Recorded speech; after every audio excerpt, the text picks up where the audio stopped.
A sharp knock echoed through the emergency room doors of the hospital. Anna, seated behind the reception desk, flinched, spilling coffee onto her pristine white pants. She muttered a curse under her breath, quickly brushing at the stain before rushing to the door. "Who's there?" she called out, cracking it open just enough to assess the situation. Instead of a response, a small, thin figure slipped through the narrow gap, a boy, no older than 7. He was barefoot, clad in an oversized shirt that hung loosely off his frail frame, the collar slipping to one side while the sleeves nearly swallowed his thin wrists. Clutching a crumpled envelope in his hand, his face was tense, yet his eyes held an unmistakable resolve. "Hello," he said quietly. "I need to see the head doctor." Anna scanned him from head to toe. His feet were red with cold, his unkempt hair tangled, yet there was something about his demeanor, an air of purpose, as if he were on an urgent mission. "And who are you?" Anna asked, squinting. "Where are your parents?" "My name is Misha," the boy replied. "I don't have parents. Please, let me through. I need to deliver this letter." Anna hesitated for only a moment. A barefoot child standing in the doorway, whatever the circumstances, hospitality still mattered, even as the hospital neared its final hours before closure. "All right," she said, stepping aside. "Come in." Misha crossed the threshold, inhaling the familiar hospital air, a mix of disinfectant, hydrogen peroxide, and, faintly, the scent of onions from the nearby cafeteria. Dim lamps flickered overhead, one of them already burned out, betraying the age of the building's electrical wiring. Anna grabbed a gray blanket from a chair and draped it over the boy's shoulders. "You're freezing," she murmured. Misha merely shrugged and took a step forward. "I live nearby, across the river," he said, but before Anna could ask more, footsteps echoed down the corridor. The head doctor appeared, a tall man in his 50s, his posture rigid with exhaustion. His white coat hung loosely, draped over his broad frame like on a hanger, despite his solid build. His face bore the weight of fatigue and tension. Today was the hospital's final day. After years of threats of closure, the decision had been made, and now only a few hours remained before it would shut its doors for good. Ethan Caldwell, as everyone called him, cast a glance at Anna, and she instantly recognized the irritation in his expression. But when his gaze landed on the barefoot child, he froze. "What's going on?" he asked quietly, rubbing his temple. "He says his name is Misha," Anna explained. "An orphan." She handed him the envelope. "He says he has a letter for you." The boy, hands trembling, thrust the crumpled envelope toward the head doctor. Ethan Caldwell took it, his eyes flickering with suspicion as he studied the child before breaking the seal and unfolding the paper inside. The moment his eyes scanned the uneven handwriting, his expression shifted instantly. His face went pale. Anna tensed. For a second, she feared he might collapse. "Where did you get this?" Ethan Caldwell asked hoarsely, his eyes fixed on the note. Misha shifted uncomfortably from foot to foot. "A woman gave it to me," he said. "She told me to bring it immediately to Ethan Caldwell, the head doctor. I couldn't refuse." Ethan Caldwell's voice was strained. "What did she look like?" "She was wearing a medical mask and a scarf. That's all I know." The chief physician licked his lips anxiously, his gaze darting around the room as if seeking confirmation that this was reality and not some strange dream. Anna, noticing his unease, placed a reassuring hand on his shoulder. "Maybe you should sit down." He nodded absently and motioned for the boy to follow. "Come to my office." "I need to," he hesitated, carefully choosing his words. "I need to find out what's going on." Anna walked behind them as they made their way through the dimly lit corridor. Some of the lights had been turned off to conserve energy, casting long shadows that made the hospital appear even more desolate. The walls, long overdue for a fresh coat of paint, were peeling. The dull brown office doors blended into the dreary atmosphere. After navigating 2 turns, they stopped in front of the chief physician's office. The plaque on the door read Ethan Caldwell Streltsov. As soon as they stepped inside, the doctor sank heavily into his chair, gripping the letter with trembling hands. A sheen of sweat had formed on his forehead, and his normally composed demeanor was nowhere to be seen. Anna had never seen him like this. No matter how dire the circumstances, he had always remained in control, exuding an iron-willed restraint. But now, whatever was written in that letter had shaken him to his core. "What does it say?" Anna finally asked, breaking the tense silence. Ethan Caldwell lifted his gaze, his expression clouded with worry. "It mentions important documents that were lost years ago." His eyes flicked between the paper and the boy standing before him. "It's about the hospital's past, our past." Anna frowned. Everyone knew the hospital was being shut down due to financial constraints. The city simply couldn't afford to maintain 2 hospitals, and this one, the oldest, was being sacrificed. "That's true," the chief physician murmured as if reading her thoughts. But this letter suggests there's evidence of fraud that led to the hospital's financial collapse. Anna inhaled sharply. And what are you going to do? Ethan Caldwell exhaled slowly, his gaze sweeping across the room, the oak desk, the leather armchair, the neatly framed diplomas on the wall. In the corner, an old potted plant had grown nearly to the ceiling. The office, by the hospital's standards, was almost luxurious. But none of it mattered now. We need to verify this information, he said at last. And, more importantly, we need to find out who sent this letter, and why now, just hours before the hospital officially closes. A spark of hope flickered in Anna's chest.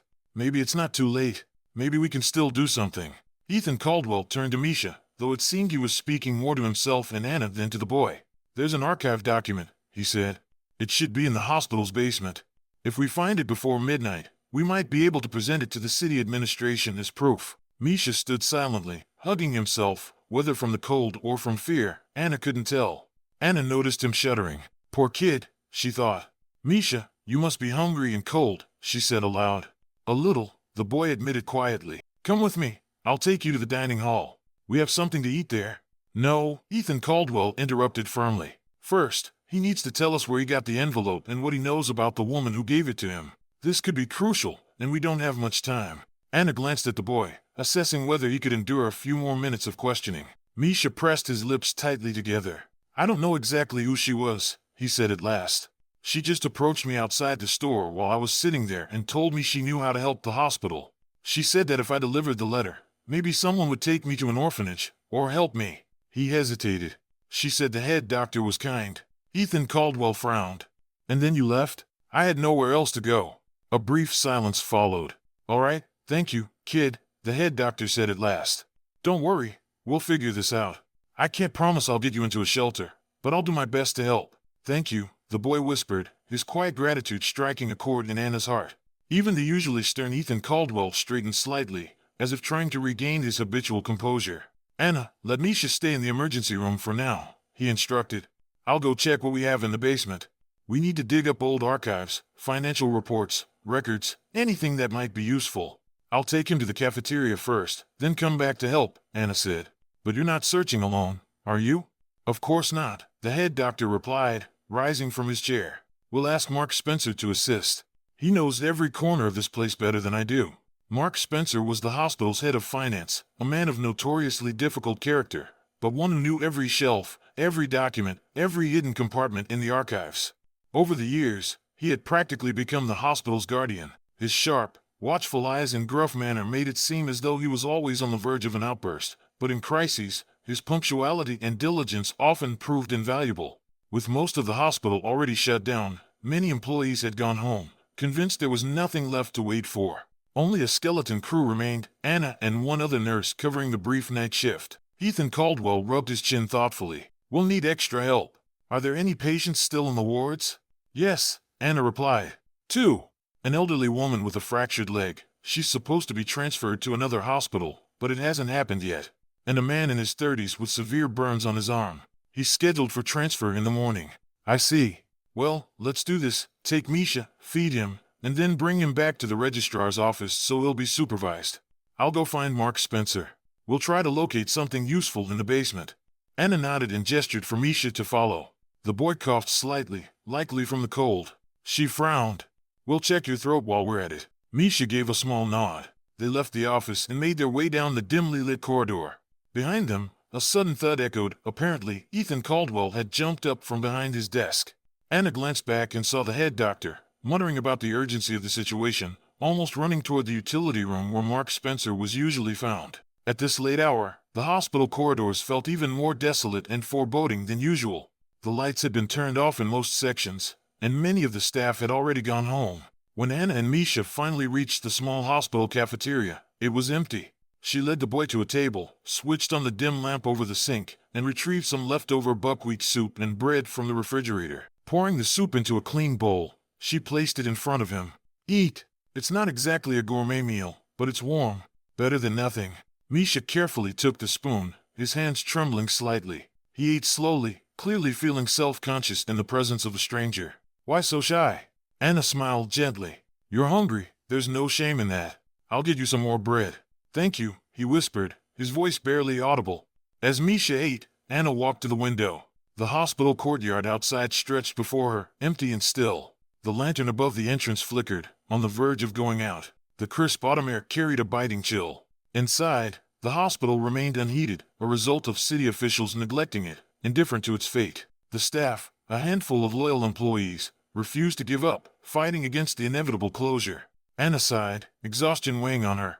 She had seen countless patients pass through these halls, had worked endless shifts tending to injuries both minor and life-threatening. And now, it was all slipping away. Yet, tonight's events, this boy, this unexpected turn, sparked the faintest glimmer of hope, however fragile. "Where are your parents?" she asked, keeping her voice soft, careful not to unsettle him. Misha froze, his spoon hovering in midair.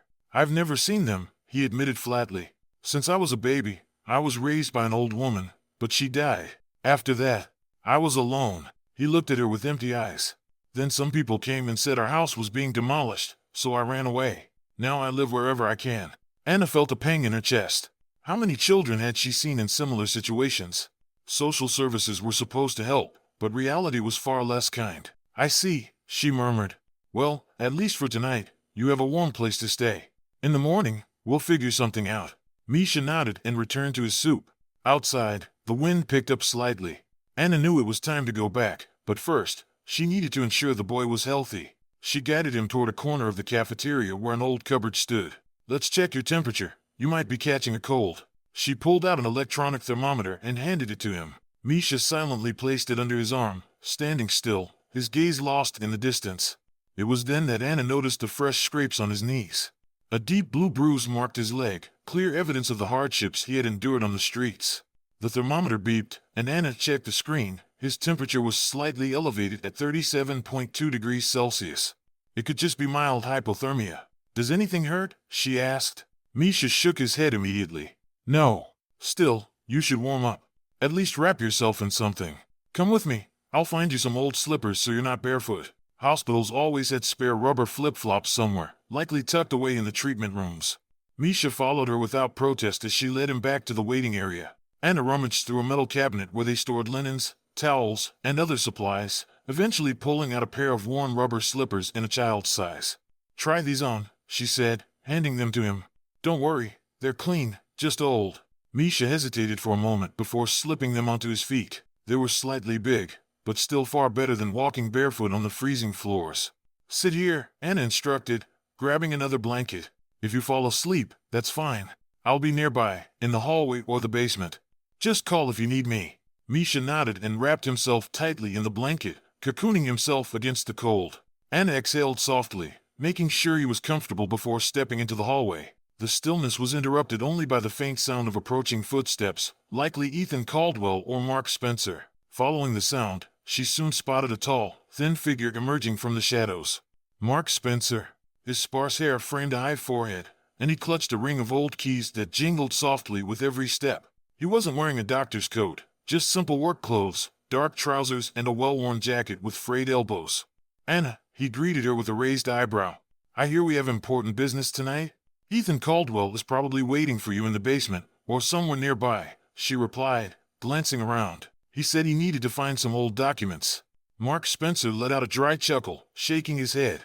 "On the very last day? They should have dealt with this ages ago. But fine, let them search. Not that it'll change anything." Anna understood his frustration. Mark Spencer had long grown weary of the administration's erratic decisions, the chronic lack of funding, and the never-ending list of repairs. "I know," she murmured. "But if there's even a chance it could save the hospital, it's worth trying." Mark Spencer shrugged. "We've been fighting for so long, it's hard to believe in anything anymore. But since the chief insists, let's go. You're still hopeful, aren't you?" Anna didn't answer, she just nodded. The hospital had become a second home to her. Despite the struggles, she wasn't ready to give up. A firm but quiet voice broke the silence. "Both of you, come. Let's see what we have in the basement." Ethan Caldwell had appeared from around the corner, his face still tense but now filled with quiet determination. The three of them moved toward the back entrance and the stairwell leading underground. The walls in this part of the hospital were a dull, peeling gray, and in some areas, the linoleum had begun to bubble and lift. The basement had once been used for storing medical supplies and equipment, but in recent years, it had become little more than a neglected storage space, visited only for plumbing repairs or to discard broken furniture.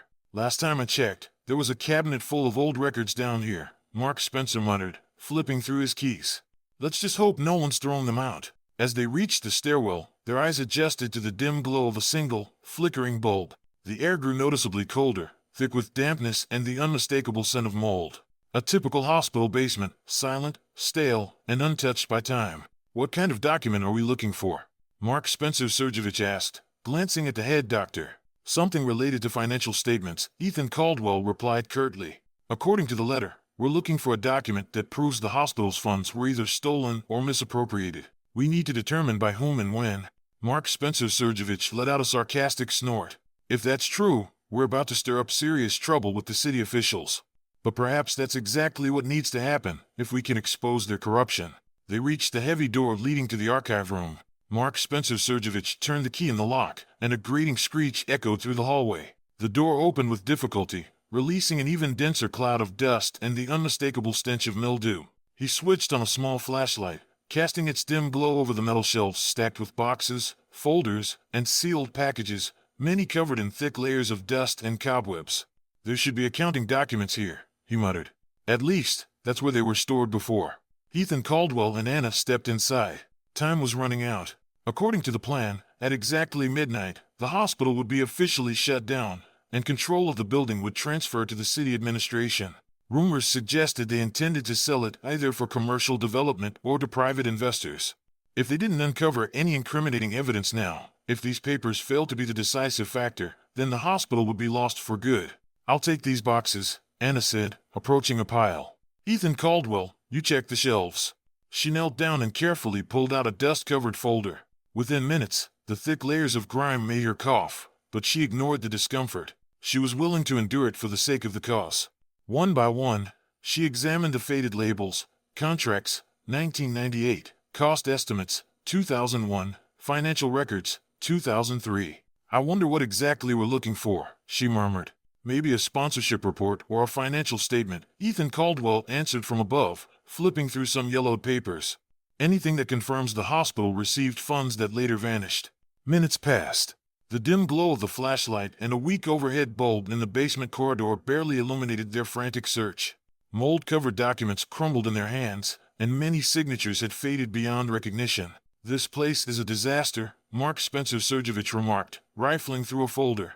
Looks like someone tried to clean up the records about 10 years ago, but they didn't do a great job. Regardless, we have no other choice, Ethan Caldwell interjected. They pressed on, the silence punctuated only by the occasional cough or frustrated sigh. Then, after 20 minutes, Mark Spencer Sergevich's gruff voice broke the stillness. I think I found something interesting. He held up a worn, slightly crumpled document. Wait a second. This is from 2015, not that long ago. He furrowed his brow. I remember there was talk of philanthropists wanting to support the hospital that year, but it seemed to fall through. Anna scanned the numbers on the page, her pulse quickening. According to this, the hospital received nearly 10 million rubles. 10 million? Ethan Caldwell was stunned. But we never received any assistance. I remember waiting for it at the time, but everything was canceled. So the money was allocated, but the hospital never saw a single ruble, Mark Spencer Sergevich muttered through clenched teeth. Quiet, Ethan Caldwell cautioned as he frantically sifted through the remaining documents. There might be receipts confirming where these funds actually went. They uncovered several additional papers. If the information matched, it indicated that the money had been funneled through an intermediary firm, one that was supposed to purchase new medical equipment and oversee major renovations to the therapeutic department. However, the hospital's records from that period showed no evidence of such improvements. The promised repairs had never been carried out, and no equipment had been purchased. Anna felt a surge of outrage rising within her. This is fraud, on a massive scale. How did no one notice? Maybe they did, Mark Spencer Sergevich muttered darkly. But they chose to look the other way. The audit must have been accommodating. The documents were deliberately concealed, Ethan Caldwell added with a heavy sigh. But if we submit this evidence to the city administration and the prosecutor's office, an investigation could be launched. And as long as that's ongoing, the hospital's closure will have to be put on hold. That would buy us the time we need to save it. Anna's heart pounded. Could this really be a chance to change everything? Then, a sobering thought struck her. Are we absolutely certain these documents are legitimate? What if they're dismissed as forgeries? They bear official stamps, signatures, and serial numbers, Mark Spencer said, scrutinizing the papers closely. Ethan Caldwell gathered the files. Either way, we have no other option. We need to go upstairs and make photocopies, or at least take pictures on our phones. Then, we must contact someone from the city administration immediately. Who can we reach at this hour? Mark Spencer glanced at his watch. There were just over 3 hours left until midnight. We have to act decisively, he said.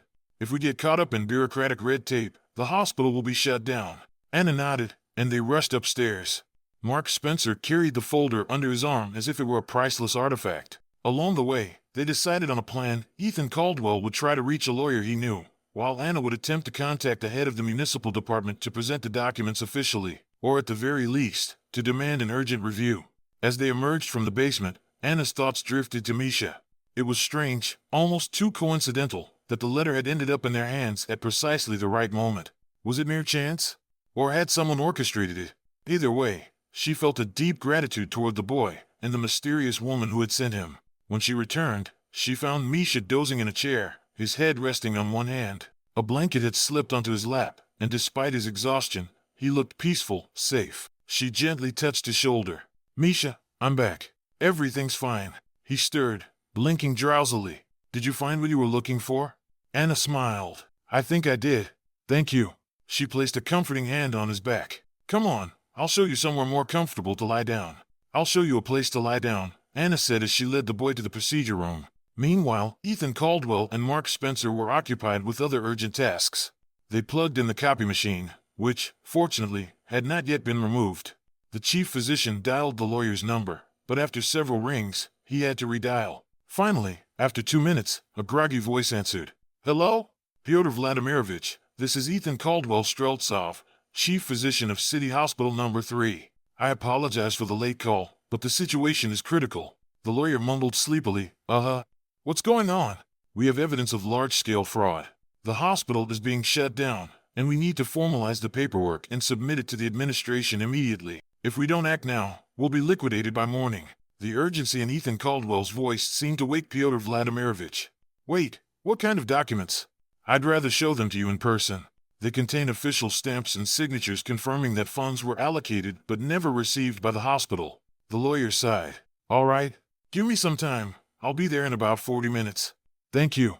Ethan Caldwell exhaled in relief before making another call, this time to Vladislav Kalachev, the head of the city's Department of Internal Affairs. He, too, had been asleep, but his response was less accommodating. "Ethan Caldwell, do you realize it's too late to change anything? The decision has been made, and the closure order has already been signed. Vladislav Georgievich, I beg you, just listen to me," the chief physician pleaded. "We have concrete evidence that the allocated funds were siphoned off through dubious channels, leading to the hospital's alleged unprofitability. If we submit these documents to the prosecutor's office now, the closure order might be revoked." There was a moment of silence on the other end before Kalachev's voice sharpened. "Are you saying you have proof of fraud?" "Yes. I can send you photos of the documents right now, or you can come here and examine them yourself." Another pause. Then, "All right, send the photos.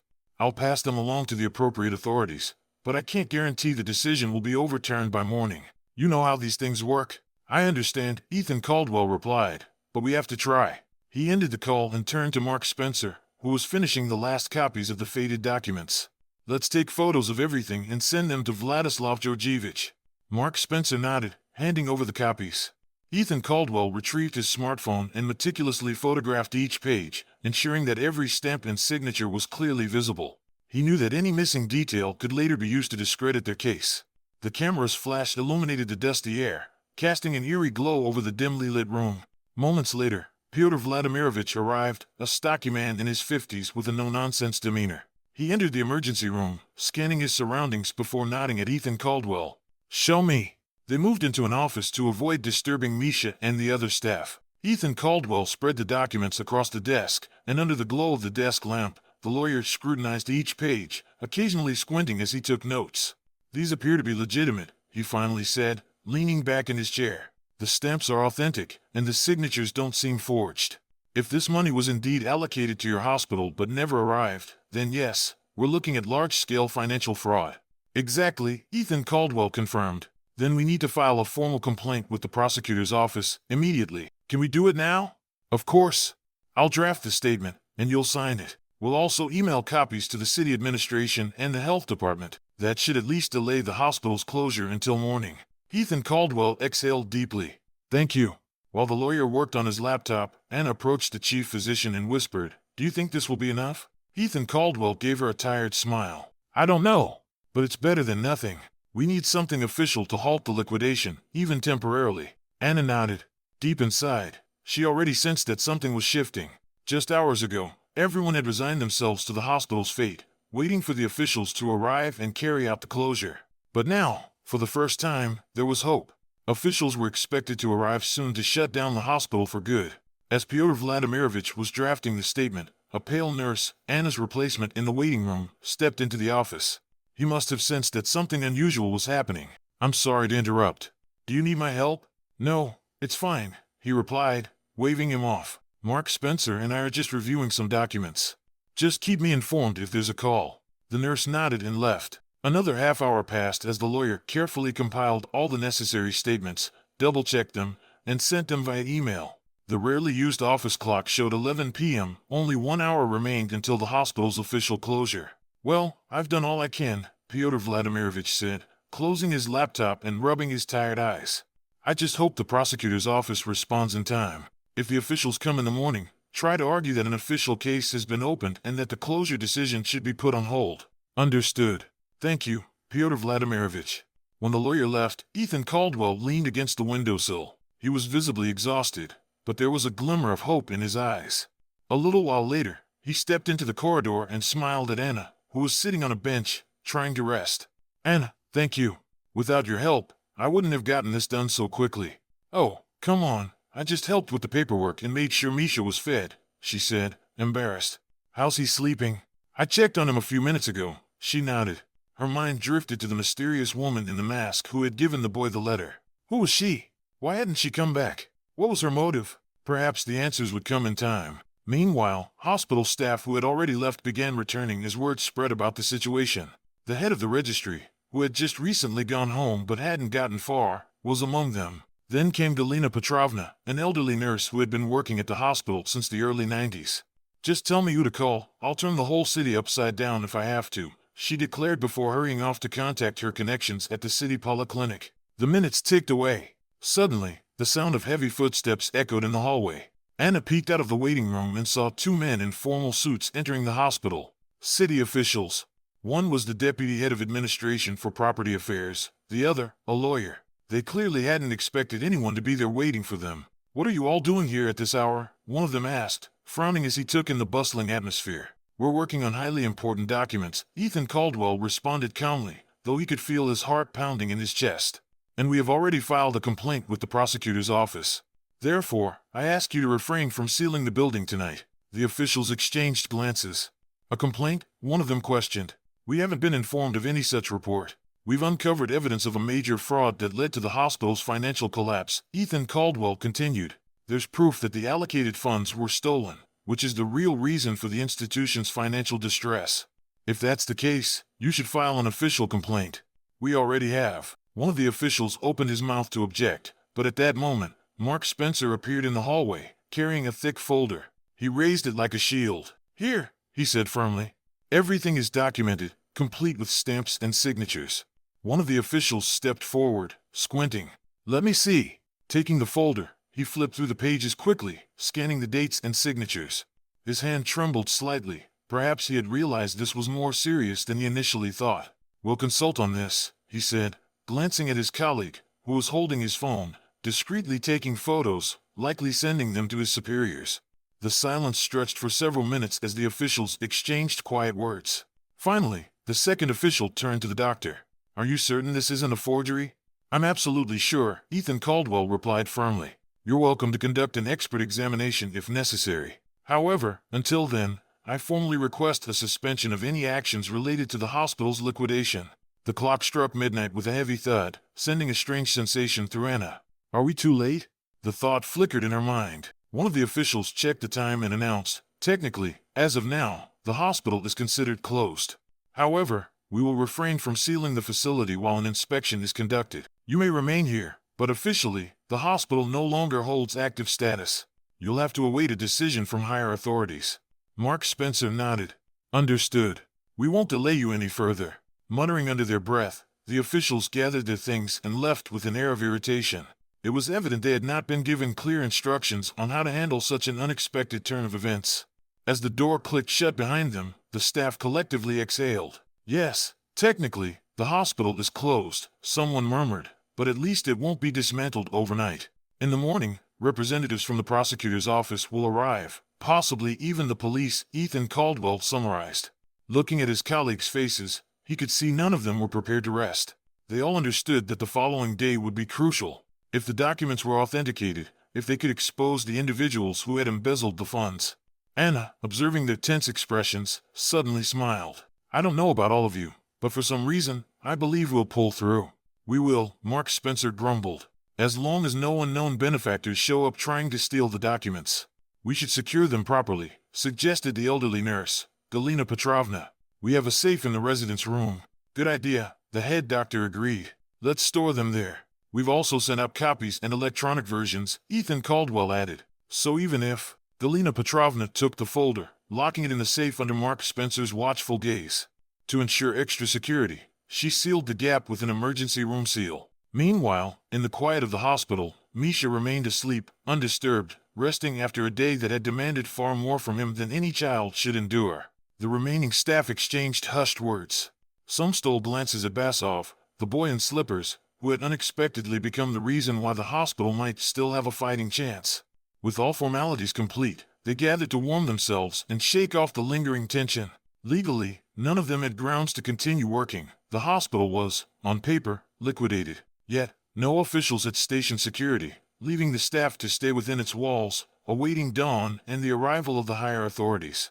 Anna poured tea into disposable cups, voicing the worry that lingered in her mind. What if the officials at the highest level ignore the case? Ethan Caldwell frowned. Then there will be a very public scandal. We now have undeniable proof, a formal complaint to the prosecutor's office, a legal representative's presence, and the deputy head of administration himself has seen the documents. "Hopefully," Anna said quietly.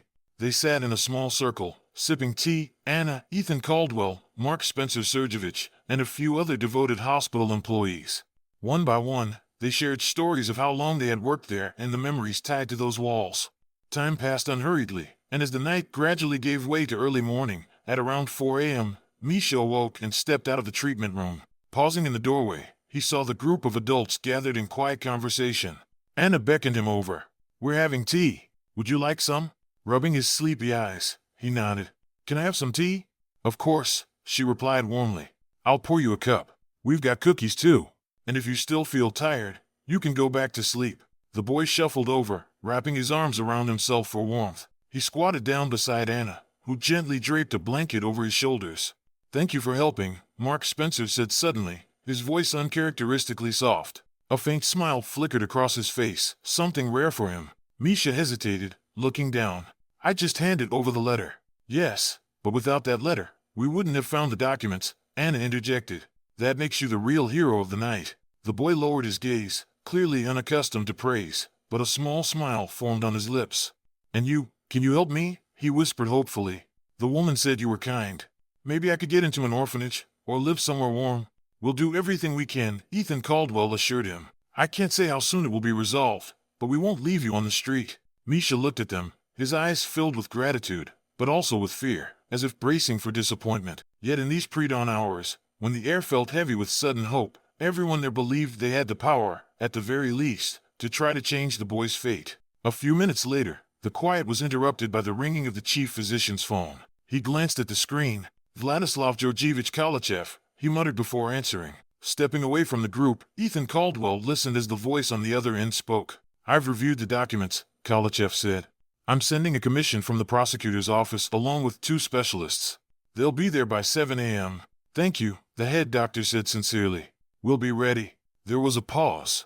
Then Kalachev's voice lowered slightly, though the tension remained. "If everything checks out, this will be a major scandal," he warned. "But I'll do everything in my power to keep Boney open until the full truth comes to light." "Thank you again," Ethan Caldwell replied before hanging up. He turned back to his colleagues and quickly relayed the conversation. The mood among them lifted. "The officials will start moving at 7, Mark Spencer Sergevich noted, checking his watch. "That gives us 3 hours. We need to keep ourselves occupied until then." Let's check on the hospital and the patients who were supposed to be transferred this morning, suggested one of the staff members. There's an elderly woman and a man with burns, another nurse added. I checked on them earlier while you were busy. They're stable, no complications.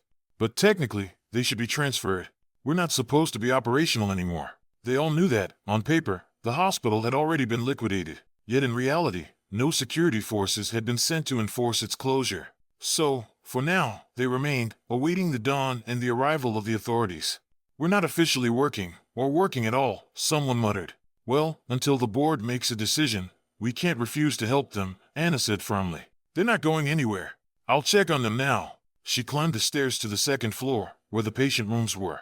The dimly lit corridor flickered, no surprise, considering the bulb hadn't been replaced in years. In room 7, an elderly woman lay with her leg in a plaster cast.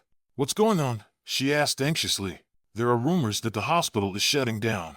Don't worry, Anna reassured her, sitting down on a stool beside the bed. Formally, yes, but no one will abandon you. We're expecting the committee in the morning. Things should be clearer then. But I'm worried about where they'll take me, the woman admitted. I don't want to go to that new hospital. People say the doctors there are young and rude. Anna's tone was gentle. I understand. But right now, it's the only hospital in the city still accepting patients. Maybe things will change. The woman nodded reluctantly. All right. And my leg? I think it hurts less now. That's good. Let me check your pulse. After taking the woman's blood pressure, Anna stepped into the next room, where a man with severe burns lay dozing. He stirred as she entered. Oh, I'm sorry. I didn't mean to wake you, she said. No, I couldn't sleep anyway, he replied, sitting up. His burned arm was still in bad shape, but he looked much better than before. I heard there was some kind of meeting tonight. Something serious? Anna gave him a brief summary of the hospital's situation. The man shook his head. Wow, I thought everything was settled. You're really fighting until the end. We have to, Anna admitted. We don't want to lose our team, or everything we've built over the years. You know, I'd be happy to vouch for you if the committee asks questions tomorrow, the patient offered. Really? He nodded. I'll tell them I was treated with care here. I don't believe this hospital isn't profitable, not with doctors who work this hard. Anna smiled. Thank you. In the meantime, keep applying that burn ointment and try to get some rest. We'll keep you updated. Back on the first floor, the hushed footsteps of staff echoed through the hallway. The air, though tense, carried a strange mix of apprehension and hope. Mark Spencer Sergevich, Anna called, can you help me tidy up the residence room? The committee will be here soon, and, well, it's a mess. As they worked, Galina Petrovna entered the room. You know, she said in a hushed tone, I called the chief accountant's sister last night. Apparently, the chief accountant disappeared yesterday, left without a word. Anna frowned. A strange coincidence. Maybe not, Galina muttered. I wouldn't rule out that someone is afraid of an investigation. They exchanged uneasy glances. The chief accountant had been under suspicion for some time. After all, she knew the hospital's finances better than anyone. But there was no time to dwell on it. A sudden noise echoed from the corridor. Is that the committee already? Anna glanced at her watch. Too early.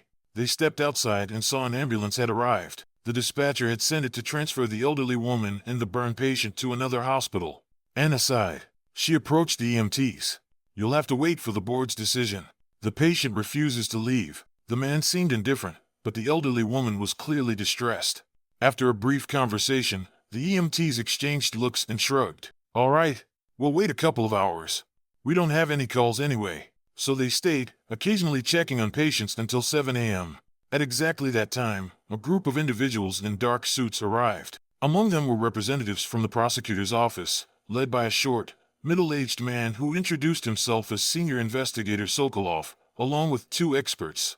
Accompanying them was a man Anna had only seen a few times at city administration meetings. Good morning, Sokolov said curtly, scanning the hall. What materials do you have? Ethan Caldwell swallowed his nerves and led the commission into the office. He retrieved a folder from the safe, presenting both copies and originals. The investigator furrowed his brow as he read through the documents, asking pointed questions.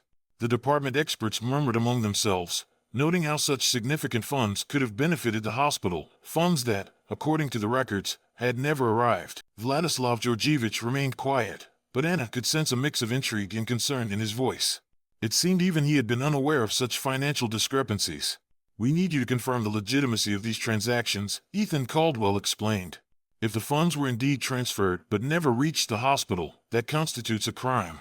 And if that's the case, the hospital cannot be deemed unprofitable. The investigator nodded, jotting something in his notebook. Who was responsible for the hospital's finances at the time? The chief accountant and her assistants, the head doctor replied after a moment of thought. But someone from the city administration may have had access as well. We'll look into it, Sokolov said, turning to Vladislav Georgievich. Until our inspection is complete, I don't believe closing the hospital is justified. We should seal only the accounting offices, not the entire facility. Let the doctors continue their work. If we confirm that fraud artificially created financial losses, then the closure order must be reconsidered. Kolchev exchanged glances with both the investigator and Ethan Caldwell before responding. Yes, I agree. Technically, we can't immediately reinstate full hospital operations since the closure order was issued yesterday. However, we can authorize a supplemental order to temporarily mothball the facility, allowing medical staff to remain on duty and continue patient care while the investigation unfolds. So be it, Sokolov confirmed. I expect full cooperation from everyone involved. Ethan Caldwell's expression visibly brightened. The immediate threat of being evicted had passed, and, more importantly, there was now a real chance to restore the hospital's full operations. The road ahead would be long, but hope was no longer out of reach. After addressing some formalities, the commission proceeded to inspect the hospital's archives and accounting department. Taking advantage of the brief pause, Anna left Mark Spencer-Sergevich to assist the investigator and made her way to the emergency room. Misha sat there quietly, sipping tea. He had washed his face, and Anna could see he looked slightly more refreshed than usual. It seems the hospital won't be closing, for now, she told him. His eyes lit up with hope. Did you bring the letter?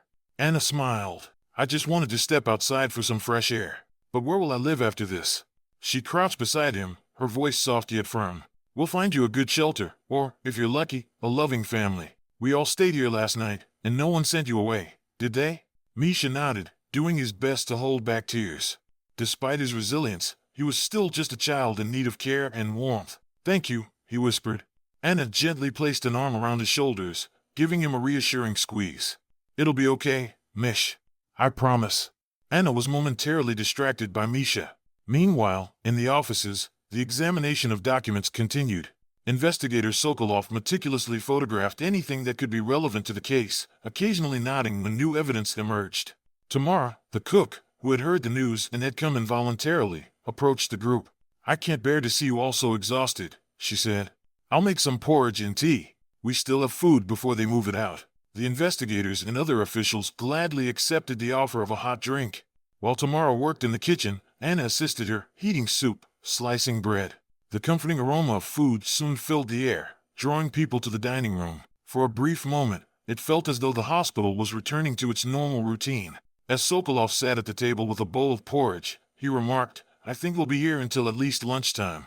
Do you have a place where we can study the documentation? Ethan Caldwell nodded. Yes, we can use the conference room on the second floor. That's where we usually hold our medical meetings. It's spacious enough. An hour later, the commission had relocated to the conference room, spreading out papers across a long rectangular table.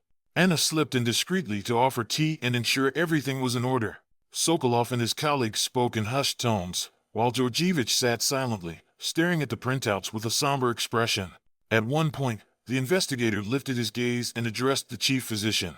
Tell me, how did you not notice that a substantial sum of money was missing? The doctor hesitated before answering. You see, when I first took office, I was assured that the funding was being processed, but it was unclear whether the money would actually arrive. Later, we were informed that the sponsor had withdrawn. I took that at face value.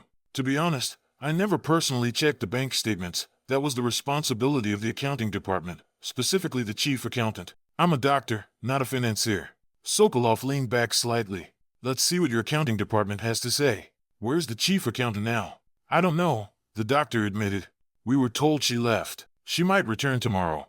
We'll need to question her, the investigator noted before turning back to his documents. Let's continue the review.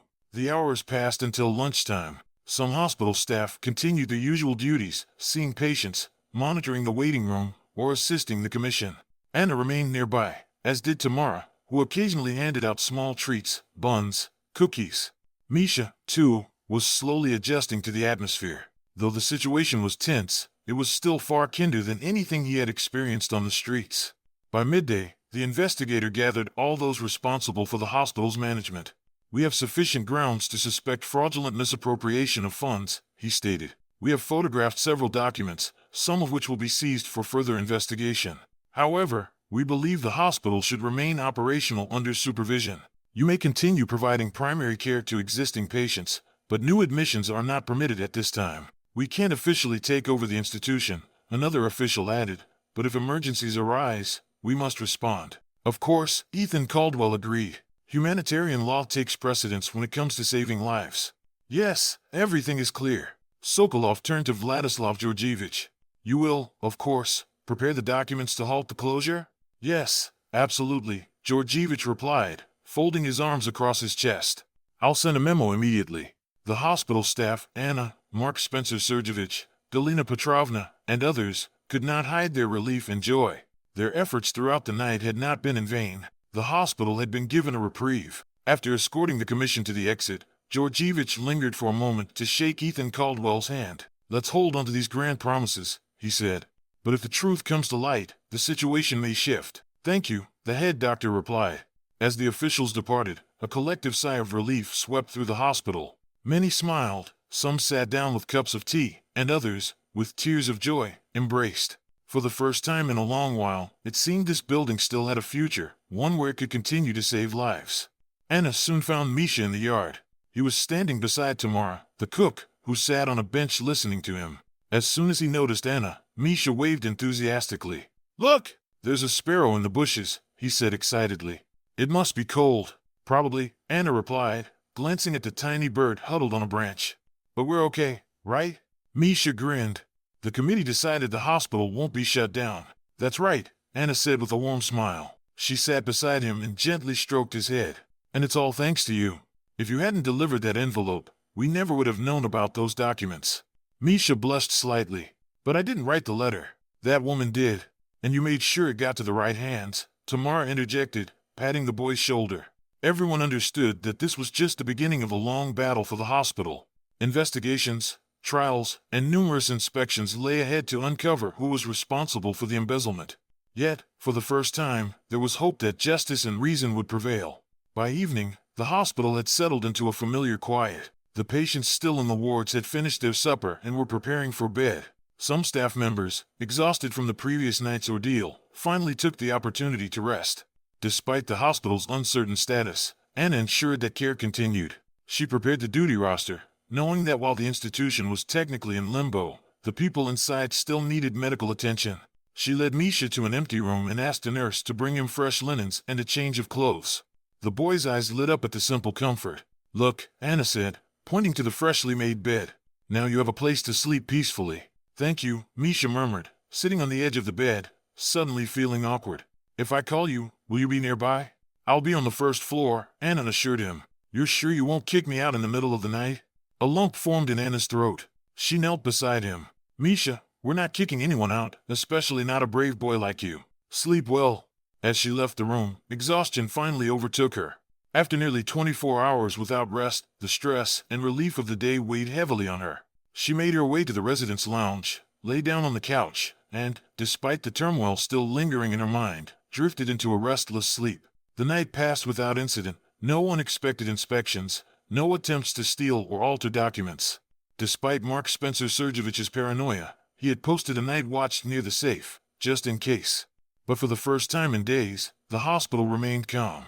At dawn, around 7 o'clock, voices stirred in the emergency room. Anna awoke instantly, instinctively alert. She hurried down the corridor, where a patient had just arrived in need of an urgent dressing.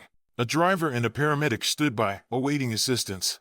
We were told that your hospital is not officially open. Yes, that's correct, but we're here, waiting for the issue to be resolved. In any case, let's see the patient, Anna responded, her professional instincts taking over. The paramedics brought the man in on a stretcher, and Anna immediately began assisting him. As they moved through the corridor, the head doctor spoke in a hushed tone.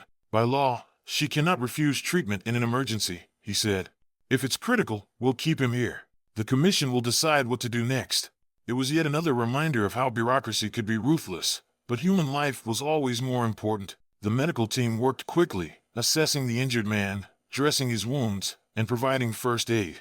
Thank you, the man murmured, grateful. I was told the other hospital is overwhelmed with patients. Anna felt torn. Technically, they were not permitted to admit new patients. But as doctors, their conscience would not allow them to turn anyone away. At that moment, Vladislav Georgievich entered the hospital, evidently coming to assess the situation.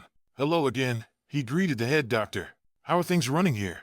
Ethan Caldwell gave a noncommittal wave of his hands. "Formally, we are not operating." "Yes, I see. There will be new meetings at the city level. For now, the hospital's fate depends on the ongoing investigation. Most likely, we'll appoint a crisis manager to oversee finances and ensure proper documentation." "Well, at least we haven't been thrown out," Ethan Caldwell remarked with a dry smile. Lowering his voice, Vladislav Georgievich added, "About that boy. I've already been informed that he spent the night here. What should we do?" The head doctor sighed. "For now, we'd like to ensure his well-being and determine the best course of action." Vladislav nodded.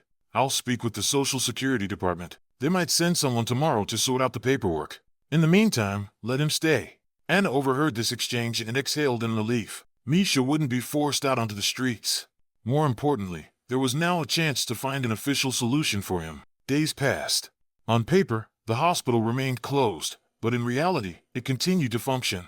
The equipment remained intact, and the staff refused to abandon their posts. Over time, patients, turned away from the overcrowded city hospital, began arriving. The doctors admitted them discreetly or under contract, later reporting each case as an emergency that they simply couldn't refuse.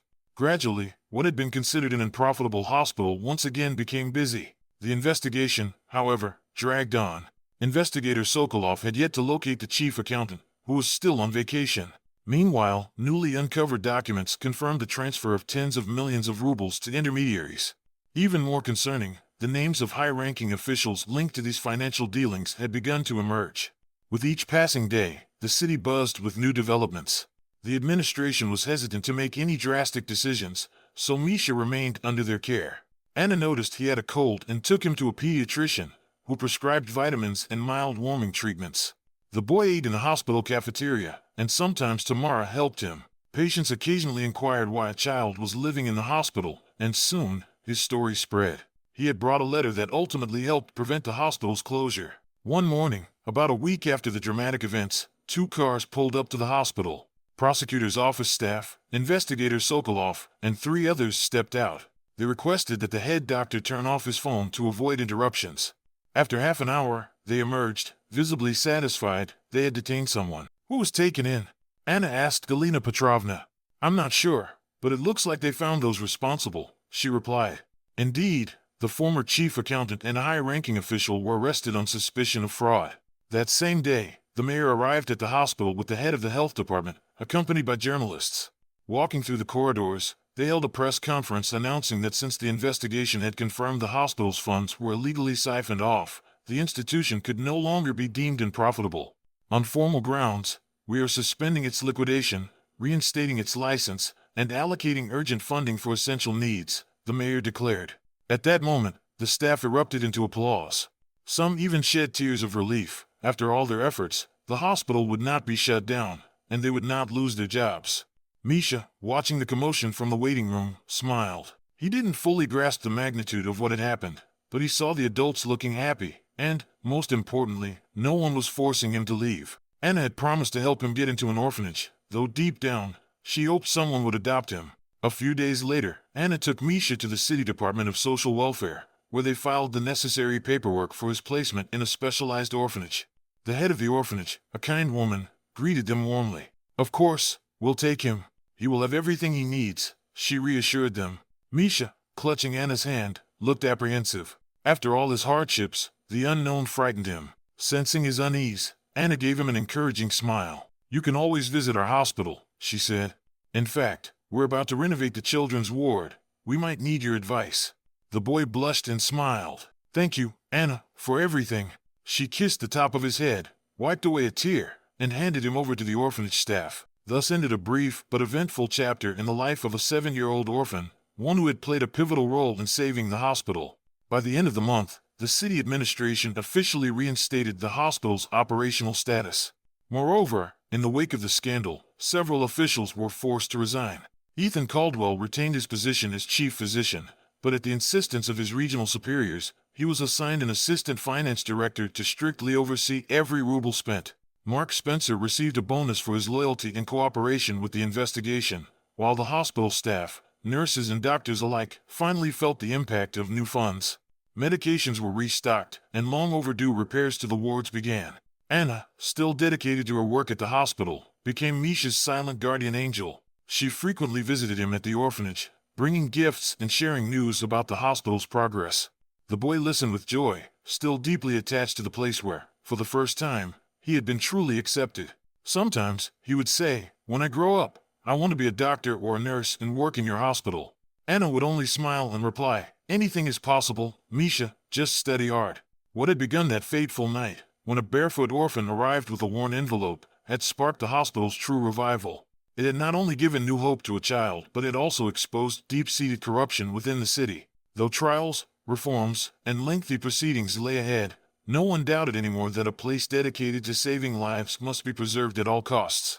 Every new patient who walked through the hospital doors remained unaware that, not long ago, this very institution had been on the brink of closure. But the staff, especially Anna, would always remember that night, when, mere hours before the hospital's scheduled shutdown, a trembling barefoot boy had handed over a letter that changed everything. Misha, a child who had started his 7 years of life alone and afraid, had not only found a home but a family of doctors and nurses who would never forget the moment he, shivering from the cold, extended a life-saving letter and restored their faith that a single act of kindness could overcome even the most merciless bureaucratic decree.